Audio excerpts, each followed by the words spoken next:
मोहसिन रज़ा नकवी को निगरान वज़ीर आला लगाने का क्या मकसद है? क्या वो पंजाब में आने वाले इलेक्शंस में धांधली करेंगे या फिर धांधली करवाने में पीडीएम की मदद करेंगे, या फिर इनको लगाने का कोई और मकसद है?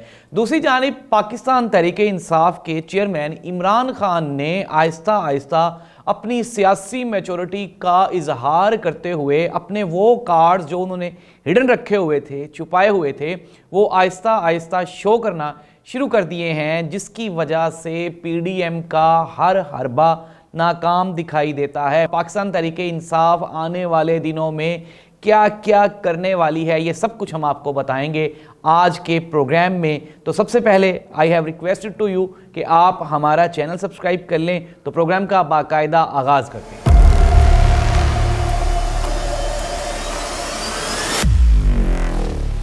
औज़ुबिल्लाहि मिनश्शैतानिर्रजीम, बिस्मिल्लाहिर्रहमानिर्रहीम। अल्लाहुम्मा सल्लि अला मुहम्मदिन व आलि मुहम्मद। करोड़ों दरूद व सलाम हज़रत मोहम्मद मुस्तफ़ा सल्लल्लाहु अलैहि वसल्लम पे और आप सल्लल्लाहु अलैहि वसल्लम की आल पे। नाज़रीन, ज़ाहिद अब्बास नकवी ऑफिशियल के साथ मैं हूँ ज़ाहिद अब्बास नकवी। नाज़रीन, सैयद मोहसिन रज़ा नकवी जो कि एक मंझे हुए एक बड़े सहाफ़ी हैं, CNN पे अपनी सर्विसेज, अपनी खिदमात अंजाम देने के बाद पाकिस्तान तशरीफ़ लाए और फिर उन्होंने किस तरह से सिटी 42, फिर सिटी 41 और सिटी 21 के बाद 24 न्यूज़ और आहिस्ता आहिस्ता पाकिस्तान भर में नशरियाती इदारों का एक जाल बिछा दिया।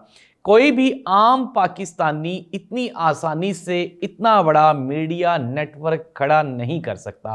मोहसिन नकवी साहब के बारे में जरदारी साहब का ये मशहूर कौल है कि ये हमारा बेटा है। दूसरी जानिब हम ये भी जानते हैं कि मोहसिन रज़ा नकवी साहब जो हैं वो हमारे जो साबिक वज़ीर आला पंजाब हैं चौधरी परवेज़ इलाही साहब, उनके करीबी रिश्तेदार हैं। लेकिन वो क्या मजबूरी थी जिसकी वजह से उनके ऊपर, हालांकि प्ली बार गेन का भी एक केस है जिसमें उन्होंने 35 लाख रुपीस उस बंदे को वापस किए और बाकायदा उससे माफ़ीनामा तहरीर किया जो कि नैब और हमारे इदारों के पास मौजूद है। इतना सब कुछ हो जाने के बावजूद क्या इलेक्शन कमीशन ऑफ पाकिस्तान के पास और कोई बेहतर ऑप्शन नहीं थी?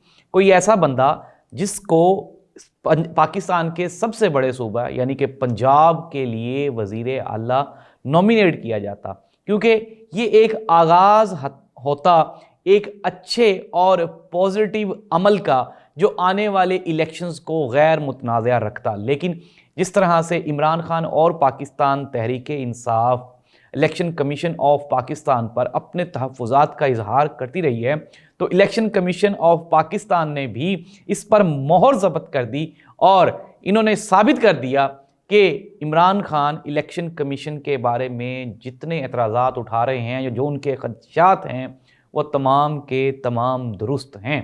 नाज़रीन, पंजाब में निगरान वज़ीर आला के लिए 4 नाम रखे गए। अपोजिशन यानी कि पीडीएम की जानिब से 2 नाम थे। उसमें पहला नाम अहद चीमा साहब का था। अहद चीमा के बारे में हम लोग जानते हैं कि अहद चीमा साहब साबिक जो वज़ीर आला पंजाब और मौजूदा वज़ीर आज़म शहबाज शरीफ साहब के दस्ते रास्त हैं। दूसरी जानिब मोहसिन नकवी साहब का नाम था। तो ये 2 नाम देने का मकसद अपोजिशन का सिर्फ और सिर्फ यही है कि किसी ना किसी तरह से पंजाब में आने वाले जो इंतखाबात हैं, आम इंतखाबात, उनको डिले किया जा सके। अब होगा क्या नाज़रीन, जिस तरह से आप, मैं, हम सब लोग जानते हैं कि ट्रांसपेरेंसी आजकल अवामी दस्तरस में है। डिजिटल मीडिया किसी को भी झूठ बोले नहीं देता। दूसरी जानिब हमने देखा कि सुप्रीम कोर्ट ऑफ पाकिस्तान की जो अदालतें हैं वो डायरेक्टली इन्वॉल्व हो चुकी हैं सारे के सारे सियासी मंजरनामे पे। और जिस तरह से हमने सुना कि पाकिस्तान तहरीक इंसाफ के चेयरमैन इमरान खान ने कहा कि वो सुप्रीम कोर्ट में जा रहे हैं इस तकर्री को लेकर। तो नाज़रीन, अहद चीमा और मोहसिन नकवी का नाम देने का मकसद सिर्फ और सिर्फ इलेक्शन के अमल को तअत्तुल का शिकार बनाना और इसमें मज़ीद जितनी मैक्सिमम देर हो सकती है, जो पॉसिबल है बआसानी, वो उसको अवेल करना पीडीएम की जानिब से यही मकसद है। अब होगा क्या कि ज़ाहिर सी बात है, जो तकर्रियाँ और तबादले किए जाएंगे मोहसिन नकवी साहब की तरफ से, उनको अदालत में चैलेंज किया जाएगा और ये जो सारे का सारा प्रोसेस है ये आहिस्ता आहिस्ता सुस्त रवि का शिकार होते होते ये डिले होता जाएगा। और पंजाब में जो इलेक्शंस हैं, अगर पीडीएम अपने इस हरबे और फार्मूले में कामयाब हो गई तो क्या होगा कि इलेक्शन लेट हो जाएंगे। दूसरी जानिब पाकिस्तान तहरीक इंसाफ के चेयरमैन इमरान खान ने कहा कि अगर हमारे मुतालबात ना माने गए और अगर इलेक्शंस में तअत्तुल जाहिर किया गया, जिस तरह हम देख रहे हैं कि कल फवाद चौधरी ने भी कहा कि हम देख रहे हैं कि केपीके और पंजाब में इलेक्शन कमीशन की जानिब से इलेक्शन शेड्यूल अभी तक जारी नहीं किया गया, अगर वो ना किया गया तो हम कोर्ट जाएंगे, हम सुप्रीम कोर्ट जाएंगे और हाई कोर्ट जाएंगे, वहाँ पर जाके हम इस सारे केस को वहाँ पे रिक्वेस्ट करेंगे। और नाज़रीन, हमने देखा कि किस तरह से जब हमजा शहबाज शरीफ साहब की तकर्री की गई तो उसको भी सुप्रीम कोर्ट ने चैलेंज कर दिया और ख़त्म कर दिया। फिर उसके बाद परवेज़ इलाही साहब के मामले को लेकर भी हमने अदालत की इन्वॉल्वमेंट देखी। ज़ाहिर सी बात है नाज़रीन, जिस तरह से आप मैं हम सब लोग जानते हैं कि इमरान खान जो कि 2013 में एक छोटी सी अक्सरियत के साथ असम्बली में मौजूद थे और फिर उसी अपनी कंटिन्यूटी को लगातार रखते हुए, अपनी जदोजहद को जारी रखते हुए, चूँकि इमरान खान अपने बयानिए से नहीं हटा, अपने नज़रिए से नहीं हटा और वो एक मजबूत बयानिया कायम करने में कामयाब हो गया। और जब वो अवाम में गया तो अवाम ने उस बयानिए को अप्रीशिएट किया और फिर 2018 में इमरान खान वज़ीर आज़म पाकिस्तान सिलेक्ट हो गया।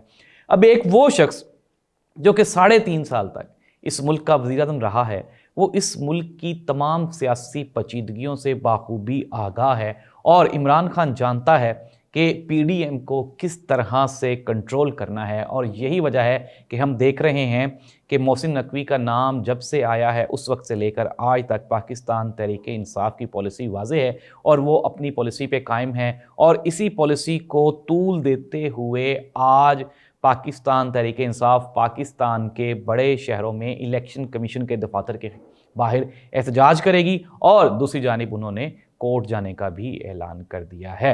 इमरान खान, हमने देखा कि जब से इमरान खान को हुकूमत से अलग किया गया तब से लेकर अप्रैल से टिल नाउ इमरान खान अपनी भरपूर इलेक्शन कैंपेन लॉन्च किए हुए है और यही वजह है कि अब जो पीटीआई का टिकट है वो पंजाब और केपीके में फतह की ज़मानत बन चुका है। आइंदा आम इंतखाबात में पाकिस्तान तहरीक इंसाफ ही वो वाहिद जमात होगी जो कि फतूहात के झंडे गाड़ने वाली है। उसकी वजूहात हम सब के सामने है, जिस तरह से मुआशी बहरान, खाने पीने की अशिया का फुकदान और फिर इसहाक डार और मुफ्ता इस्माइल की मुआशी नाकामी, ये वो रीज़न्स हैं जो कि अवाम में गुस्सा और गम पैदा किए हुए हैं। दूसरी जानिब इसके ऊपर एक मज़ीद काम किया जो इमरान खान का बयानिया था।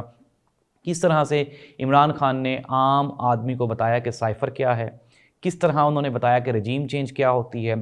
फिर इमरान खान ने किस तरह से आम पाकिस्तानी को आगाह किया कि पाकिस्तान में फ़ैसले कौन करता है। और फिर हमने देखा कि मौजूदा चीफ़ ऑफ आर्मी स्टाफ यानी कि जनरल कमर जावेद बाजवा, हमने आज तक पाकिस्तान की तारीख में कभी नहीं देखा कि चीफ़ ऑफ आर्मी स्टाफ की मकबूलियत कम हुई हो या उसके ख़िलाफ़ अवाम खड़ी हो गई हो। लेकिन फिर हमने देखा कि किस तरह से कमर जावेद बाजवा को ओपन किया गया, उनके जो करप्शन के जो केसेस थे उनको किस तरह से अवाम के सामने प्रेजेंट किया गया और आज वही कमर जावेद बाजवा साहब पाकिस्तान में रहने के काबिल नहीं हैं और वो बाहर जा चुके हैं।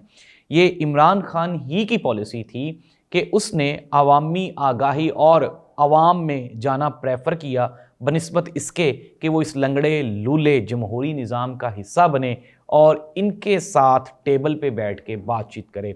इमरान खान पर बेपनाह हमले किए गए और इमरान खान पर चाहे वो हमले फ़िज़िकल हों या ज़ुबानी हों, लेकिन हर हमले का इमरान खान ने बआसानी और बाखूबी उसका मुकाबला किया और हर आने वाले तीर को इंतहाई महारत से रोका। फिर हमने देखा कि किस तरह से पाकिस्तान के एक नामवर मोटिवेशनल स्पीकर कासिम अली शाह साहब के बारे में हमारे जो है वो ख़यालात किस तरह से एकदम से बदल गए जब वो इमरान खान के सामने खड़े हुए। तो नाज़रीन, एक चीज़ जो है वो बिल्कुल यहाँ पे वाज़े है कि इमरान खान को अवामी सपोर्ट हासिल है और इसी अवामी सपोर्ट को लेके इमरान खान आइंदा इलेक्शंस में जाने वाले हैं। अगर आसिफ अली जरदारी और पीडीएम का ये ख्याल है या ये उनको गुमान है कि वो किसी न किसी तरह से अपनी मर्ज़ी के लोग लगा के और अपनी मामलात को तूल दे सकते हैं, मैक्सिमम क्या हो सकता है 10 या 15 दिन मैक्सिमम इलेक्शंस लेट हो सकते हैं, इससे ज़्यादा मुमकिन नहीं है, क्योंकि इमरान खान इसी निज़ाम का हिस्सा है और वो इस निज़ाम को बखूबी जानता है। तो इलेक्शंस जो हैं वो केपी के और पंजाब में आपको हर हाल में 90 दिन में करवाना होंगे। अगर आप नहीं करवाते तो अगर जो आपकी ख्वाहिश है, जिस तरह से हमने सुना, हमारे सोर्सेज ने हमें बताया कि पीडीएम की ख्वाहिश है कि अक्टूबर या फिर अक्टूबर से भी अगले साल ले जाएं, तो ये मुमकिन नहीं है, क्योंकि 2 असम्बलीज़ जिनमें पाकिस्तान तहरीक इंसाफ की हुकूमत थी वो हुकूमत छोड़ चुके हैं। दूसरी जानिब हमने देखा कि किस तेज़ी से कौमी असम्बली में भी आहिस्ता आहिस्ता पाकिस्तान तहरीक इंसाफ के जो अरकान के इस्तीफ़े थे उनको भी ग्रेजुअली एक्सेप्ट किया जा रहा है। लेकिन फिर हमने देखा कि किस तरह से पाकिस्तान के एहतसाब और कानून नाफिज करने वाले इदारों में मन मानियाँ जो रायतें थीं वो हासिल की गई, ये भी हम सब ने देखा। फिर उसके बाद ज़बरदस्ती पंजाब पे कब्ज़ा किया गया और हमज़ा शहबाज को वज़ीर आला लगाया गया, वो भी हमने देखा। फिर उसके बाद दोबारा फिर परवेज़ इलाही की हुकूमत कायम हुई और उसको किस तरह से ऊपर नीचे किया गया, ये भी हमने देखा, अवाम ने देखा। नादरीन, ये तमाम मामला देखने के बाद आखिरकार बात पहुँची पंजाब के निगरान वज़ीर आला की तकर्री पे, तो वो भी हमने देखा कि वो भी डिस्प्यूटेड थी। आप भी जानते हैं और मैं भी जानता हूँ कि इससे बेहतर ऑप्शंस मौजूद थी। 12 करोड़ आबादी वाला सबसे बड़ा सूबा, क्या इसमें एक भी ईमानदार अफसर मौजूद नहीं जिसको वज़ीर आला पंजाब तैनात किया जा सके, ताकि आने वाले इलेक्शंस जो हैं वो गैर मुतनाज़ा हों। हमने देखा कि पिछले 2 इलेक्शंस सिर्फ इसी वजह से नाकाम रहे कि 3 साल जो हारने वाले थे वो अपनी हार को तस्लीम करने को तैयार ही नहीं थे और वो ये कहते थे कि हमारे साथ धांधली हुई। और नादरीन, धांधली की जो आगाज़ है, इब्तदा है, वो शुरू हो चुकी है और हम देख रहे हैं कि पंजाब और केपी में किस तरह से अवामी जो हकूक़ हैं वो किस तरह से असलूब किए जा रहे हैं।